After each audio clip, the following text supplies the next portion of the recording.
उस दिन लोगों ने सही सही खून की कीमत पहचानी थी, जिस दिन सुभाष ने बर्मा में मांगी उनसे कुर्बानी थी। आजाद हिंद फौज के संस्थापक नेताजी के तुम मुझे खून दो मैं तुम्हें आजादी दूंगा, इस नारे ने पूरे देश में आजादी के दीवानों को जोश से भर दिया था। आज भी देश उनकी कुर्बानी को भूला नहीं है। नेताजी सुभाष चंद्र बोस की जयंती पर देश भर के लोगों ने उन्हें नमन किया। वहीं हरियाणा में भी हर जगह उनकी प्रतिमा को पुष्प अर्पित कर हर नेता के साथ ही साथ आमजन ने भी उनको याद किया। मुख्यमंत्री मनोहर लाल रोहतक में आयोजित राज्य स्तरीय कार्यक्रम में शिरकत करने के लिए पहुंचे थे और उन्होंने जनसभा को संबोधित करने से पहले सुभाष चौक पर नेताजी की प्रतिमा पर पुष्प अर्पित कर श्रद्धांजलि दी। इधर नेताजी सुभाष चंद्र बोस और उधर महात्मा गांधी जी, दोनों ऐसे व्यक्तित्व हैं जिन्होंने लोगों के मन में एक स्वाभिमान भरा, एक आत्मविश्वास भरा कि नहीं, हम आजादी प्राप्त कर सकते हैं। और जब जनमानस में यह आवाज जब उठती है तो देश के लिए सब कुछ कर गुजरने के लिए लोग तैयार हो जाते हैं। 23 जनवरी को नेताजी की जयंती के मौके पर भारत सरकार ने फैसला लिया और पराक्रम दिवस के रूप में मनाया जा रहा है।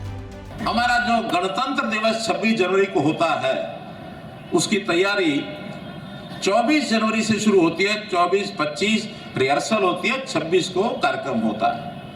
मोदी जी ने आज आते ही कहा कि क्या इसको हम 24 की बजाय इस तैयारी को 23 जनवरी से शुरू नहीं कर सकते। उसको 23 जनवरी यानी आज से गणतंत्र दिवस की तैयारियां शुरू हो गई हैं और मोदी जी ने आज के दिन को पराक्रम दिवस के रूप में नाम दिया। आज का दिन पराक्रम दिवस के रूप में मनाया जाता है। दूसरा, इंडिया गेट हमने देखा है दिल्ली में। इंडिया गेट के नीचे एक ज्योत जलती थी। वो ज्योत कोई हमारी आजादी के साथ उसका संबंध नहीं है, उससे पहले से बताते हैं वो कभी जलाई गई होगी अंग्रेज सरकार ने, उसको बाद में एक सेना के प्रति श्रद्धांजलि का नाम दे दिया गया। लेकिन मोदी जी ने कहा कि यहां वास्तव में हमारे देश की सेना के प्रेरणा स्रोत, आदर्श वो है नेताजी सुभाष चंद्र बोस। इस जगह पर नेताजी सुभाष चंद्र बोस की प्रतिमा लगनी चाहिए। इंडिया गेट पर आज उनकी प्रतिमा स्थापित है। वहीं मुख्यमंत्री मनोहर लाल ने कहा कि पिछली सरकारों ने नेताजी को सम्मान देने के लिए कोई काम नहीं किया। नेताजी का सपना था कि लोग तरक्की करें, जातिवाद, अपराध और भ्रष्टाचार से मुक्त समाज होना चाहिए। मौजूदा सरकार उन्हीं की नीति पर चलकर काम कर रही है। क्या समझते हैं सरकार का मतलब होता है गली बनाना, सड़क बनाना, स्कूल बनाना, कॉलेज बनाना, अस्पताल बनाना, और हमारे जो व्यक्तिगत काम करना। सरकारों का काम ये है निश्चित रूप से है, और हम भरपूर तन मन के पूरे सहयोग से, आपके सहयोग से सब काम कर रहे हैं, उसमें पीछे नहीं है।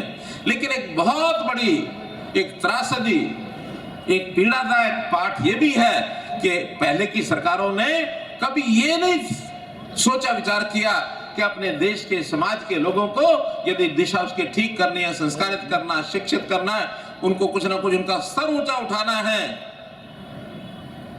तो इन बाकी चीजों पर भी ध्यान देना चाहिए। ये 10 साल पहले तक किसी ने ध्यान नहीं दिया।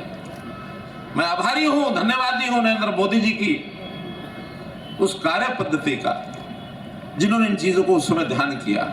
और हरियाणा में भी आपके आशीर्वाद से जब से ये सरकार बनी है, हमने पिछले 3.5 साल में वो सारे काम किए हैं कि समाज में शुद्धता आनी चाहिए, समाज में करप्शन दूर होना चाहिए, क्राइम खत्म होना चाहिए, और कास्ट बेस्ड यानी जाति आधारित राजनीति ये समाप्त होनी चाहिए।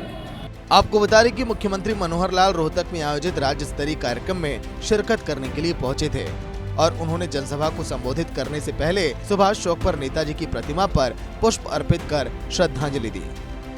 रोहतक से दीपक भारद्वाज की रिपोर्ट।